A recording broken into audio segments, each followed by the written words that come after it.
নমস্কার, সুপ্রভাত আমার বন্ধুরা, যে যেখানে আছো আশা করি নিশ্চয়ই ভালো আছো। আমিও এখন ভালো আছি। সমস্ত বন্ধুদেরকে অনেক অনেক স্বাগত জানিয়ে আজকের ভিডিওটা শুরু করলাম।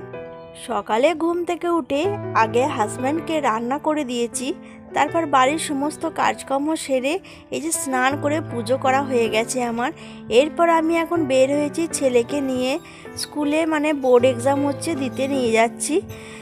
তো তাই অটো ধরে নিয়েছি। এদিকে আমার তো খুবই শরীর খারাপ, গলায় থ্রোট ইনফেকশন হচ্ছে, কথা একটাও বলতে পারছি না, আর জ্বরও এসছে, যাওয়ার ইচ্ছে নেই। প্যারাসিটামল খেয়েছি, কিন্তু হাজব্যান্ডকে ছুটিও দেয়নি, যেহেতু বাড়ি যাবে ওই জন্য ছুটি দিচ্ছে না, তাই আমি নিয়ে এসছি, আর তো কেউ নেই। আর এদিকে আমার ছেলের দেখো আজকে এক্সাম, ওরও আজকে সকাল থেকে জ্বর এসছে আর ওই থ্রোট ইনফেকশন হয়েছে, তো ওকেও আমি ওষুধ দিয়েছি। ওষুধ খাইয়ে দেখো এক্সাম হলে পাঠালাম, তো ও বলছে ওর শরীরটা খুবই খারাপ, ভালো লাগছে না মা আমায়, এরকমভাবে বলছে। তো আমার এত টেনশন হচ্ছিল যে কিভাবে এক্সামটা দেবে, যে এতদিন ধরে এত ভালো করে রাখলাম আর শেষে এক্সামের সময় শরীর খারাপ হয়ে গেল। তো জানি না মা আর ছেলের কি হয়েছে, দুজনেরই গলায় থ্রোট ইনফেকশন আর জ্বর। তো দেখো ওকে স্কুল মানে ছেড়ে দেওয়ার পর আমি এখন এই মন্দিরটায় চলে এসেছি, আর ওদের মানে স্কুলটার সামনেই। আর এখন যেহেতু আর 3 ঘন্টার করে এক্সাম হচ্ছে না, 2 ঘন্টা করেই হবে, তাই ভাবলাম আর বাড়ি যাব না। অনেকেই বসে আছে এখানে দেখলাম, তো আমি চলেই যাচ্ছিলাম। তো এখানে খানিক দিন আসার পরে না 2-1 জনের সাথে পরিচয় হয়ে গেছে, তারা অনেক রিকোয়েস্ট করলো, বলো বসো সবাই মিলে একটু গল্প করি, কিন্তু আমি তো গল্পই করতে পারিনি, আমি চুপচাপ বসেছিলাম, যেহেতু গলায় থ্রোট ইনফেকশন হয়েছে। দেখতেই পাচ্ছ একধারে বসে আছি আমি, গাছের পাতা দেখছি, পাখি দেখছি, কি করব, ফোন দেখতেও ভালো লাগছিল না। তো এই মন্দিরে একটু প্রণাম করলাম, বেশ ভালো লাগছে। আর এত সুন্দর মন্দিরটায় হাওয়া দিচ্ছিল, কি বলবো তোমাদেরকে, আমার এত ঘুম এসে গেছিলো জানো তো, আমি শেষে না একটু শুয়েই পড়েছিলাম। সবাই বললো তোমার শরীরটা খারাপ, এখানে একটু শোও। তো যে ব্রাহ্মণ মশাই সে আমাকে বলছে, মাইয়া তোমার কি শরীর খারাপ, তাহলে একটু শোও। নিয়ে আমি একটু 2-5 মিনিটের জন্য শুয়েছিলাম। তো আবার ধরো আসতে হবে আমাকে, আর এই দুপুরবেলায় না অটোয় করে আসা যাওয়া, এত রোদ, মানে গাল একদম পুড়ে যাওয়ার মতো অবস্থা, তো ওই জন্য আর যাইনি। আর এখানে দেখো 5 মিনিট 10 মিনিট অন্তর অন্তর প্লেনগুলো যাচ্ছে, এত জোরে আওয়াজ হচ্ছে কি বলবো। আর বাইরে প্রচণ্ড হারে রোদ। আর এই যে হচ্ছে মায়ের মন্দিরের ভেতরটা, তো আমি ভেতরে আর ঢুকিনি, বাইরে থেকেই প্রণাম করলাম। একদিকে আছে গণপতি বাপ্পা আর একদিকে আছে জয় হনুমানজি, তো প্রণাম করলাম, ভীষণ ভালো লাগছিল এই মন্দিরটায়। আর এই মন্দিরে যাদের আশেপাশে বাড়ি তারা দেখছি পুজো করতে আসছে, মানে জল দিচ্ছে। আর এরপর দেখো আমি চলে যাচ্ছি মানে রোহিতকে নেয়ার জন্য, টাইম হয়ে গেছে, 1টার সময় এক্সাম শেষ হচ্ছে, তো 15 মিনিট এক্সট্রা করে টাইম দেয়, তো সেই রকম মতো আবার গেটের সামনে চলে এসেছি। আর দেখো ছুটিও হয়ে গেছে। আর আজকে ছিল ম্যাথস 1-এর এক্সাম, তো আমার তো খুব টেনশন হচ্ছিল যে কেন জানি না এক্সাম কেমন হলো, শরীরটা যদি খারাপ হয় বেশি করে, ওই জন্য আরও আমি বসেছিলাম যে আমার শরীর খারাপ হোক, আমি তো সামালে নিতে পারবো একটু, কিন্তু ওর তো কষ্ট হবে, এতটা জ্বর এসছে। তো প্যারাসিটামল খাওয়াতে ওর জ্বরটা একটু কম হয়ে গেছিলো। তো দেখো ছুটি হয়ে গেছে, ছুটি হয়ে যাওয়ার পর আমি ওকে জিজ্ঞেস করলাম এক্সাম কেমন হয়েছে, বলল খুব ভালো হয়েছে, আর ওর ম্যাথ আর সায়েন্সে মানে ওর ফেভারিট সাবজেক্ট আর কি। তো দেখো স্কুল থেকে বেরিয়ে যাওয়ার পর বন্ধুদের সাথে আর কি কথা হচ্ছে যে কে কেমন এক্সাম দিয়েছে না দিয়েছে। এটা আমরাও আগে করতাম তাই না, এক্সাম হল থেকে বেরোনোর পর বন্ধুদেরকে জিজ্ঞেস করতাম। আর মানে এই বন্ধুগুলো এদের সাথে সিট পড়েছে আর কি, মানে একই স্কুলে এরা।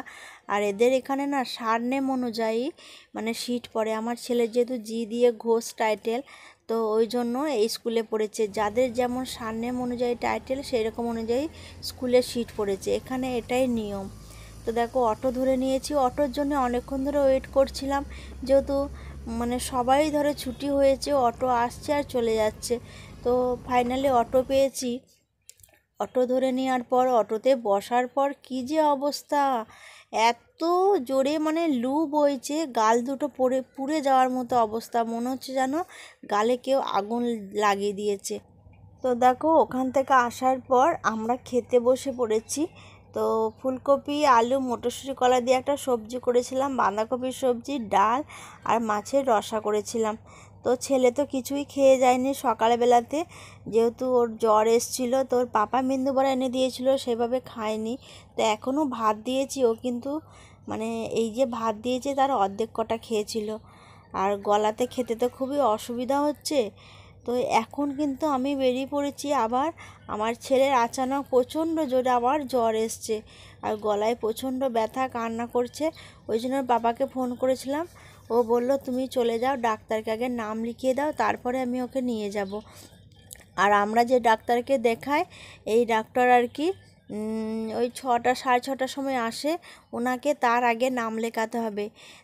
ওখানে গিয়ে তারপরে দেখবে। আর 20 থেকে 25টাই পেশেন্ট দেখে, তার বেশি দেখে না। তো ওই জন্য ঠিক টাইমে গিয়ে নাম লেখাতে হবে, 5টার সময় গিয়ে। আর রোহিত মানে ওখানে গিয়ে থাকতেই পারবে না, ওর শরীরটা এত ভালো লাগছিল না একদম। ওই জন্য ওকে বাড়িতে রেখে দিয়ে আমি দেখো ডক্টরখানায় চলে এসেছি আগে নাম লেখানোর জন্য। তো নাম লেখানো হয়ে গেছে। আর এখন দেখো রোহিত আর রোহিতের পাপা আসছে, আমি ফোন করে দিয়েছিলাম যে ডক্টর চলে এসছে, তোমরা চলে এসো। তো সেরকম মতো ওর পাপা রোহিতকে নিয়ে এসে এই যে চেক আপ করে নিল। আর ডক্টর দেখানো হয়ে গেছে, ওখানে তো ভিডিও করিনি। এরপরে ওষুধ দিয়েছে। আর আমিও ডক্টর দেখিয়েছিলাম, মানে যেহেতু দুজনাকার একই অবস্থা, দুজনাকারই গলায় থ্রোট ইনফেকশন আর জ্বর। তো ডক্টর বলল কোনো কিছু অসুবিধা নেই, এই ইনফেকশন থেকেই জ্বরটা এসছে, ওষুধ দিয়েছি 2-4 দিনের মধ্যে ঠিক হয়ে যাবে। তো কী অবস্থা বলো তো, জানি না কী জন্য আমাদের মা ছেলের এতটা শরীর খারাপ হয়ে গেছিলো। তো যাই হোক দেখানো হয়ে গেছে, আমরা এখন বাড়ি ফিরছি। ডাক্তার দেখিয়ে বেশ ভালো লাগলো যে হ্যাঁ ডাক্তারবাবু বললো কোনো চিন্তার কোনো কারণ নেই। তো আর ওখানে বাইরেতে দেখলে রোহিতকে সিস্টারগুলো প্রেশার মাপছে, তারপরে ডক্টরের রুমে ঢুকতে হয়। আর এখানে ফেরার সময় কি আপেল নিয়ে এসেছিলাম, আপেলগুলো কিন্তু খুবই মানে ভালো ছিল। তো অটো থেকে নেমে আমাদের নিচেই মার্কেট আছে, তো ওখানে নেওয়া হয়েছিল। আর আপেলগুলো দেখো কত বড় বড়। আর বাড়ি ফিরে এসে সন্ধে দিয়ে এখন হালুয়া বানিয়ে নিয়েছি, মা আর ছেলে নিয়ে নিয়েছি। গরম লাগছিল বলে এই প্লেটটা রেখে দিয়েছি, রোহিত ওই করে শুয়ে আছে। তো চলো আমি আস্তে করেই কথা বলছি, বেশি জোরে বলতে পারছি না, গলাতে যেহেতু ইনফেকশন হয়েছে বেশি কথা বলতে বারণ করেছে। তো চলো ওকেও দিয়ে আসি, কিছু কাজ করার ক্ষমতাও নেই, তো শরীরটা উইক হয়ে গেছে। তো আমার এখন খিচুড়ি রেডি হয়ে গেছে। বড়মশাই সব সবজি কেটে দিয়েছিল, তো আমি আস্তে আস্তে করে খিচুড়িটা বসিয়ে দিয়েছিলাম। আমি এখনো ভিডিও করিনি, কিন্তু শরীরটা অতটা ভালো নেই। এই যে এখানে খিচুড়ি ফুটছে, খিচুড়ি করেছি পাতলা করে, একদম সিম্পল করেছি যাতে খেতে সুবিধা হয়, যেহেতু গলায় ইনফেকশন হয়েছে। তো বেশি তেল মশলা খাওয়া যাবে না, একদম সাদা সিম্পল বানিয়েছি। আর আমার বড়মশাই খিচুড়িটা বানাতো, কিন্তু ও না খুব তেল মশলা দিয়ে রান্না করে, ও একদম সাদা সিম্পল রান্না করতে পারে না। তো ওই জন্য বললাম চলো আমি করে দিই খিচুড়িটা। তো খিচুড়ি করেছি, আর কিছু করিনি। তো চলো সবাইকে দিয়ে দিই, হয়ে গেছে খিচুড়িটা আমার। ডক্টর বলেছিল হালকা পাতলা করে খিচুড়ি, তারপরে সুজির হালুয়া, তারপরে ইডলি, এইসব জাতীয় নরম জাতীয় খাবার খাওয়ার জন্য। তারপরে স্যুপ, তো ওইগুলাই খাওয়ার চেষ্টা করছি যাতে খেতে কোনো অসুবিধা না হয়। আর একদম হালকা পাতলা করে বানিয়েছি। আজকের দিনটা প্রচণ্ড খারাপ গেল।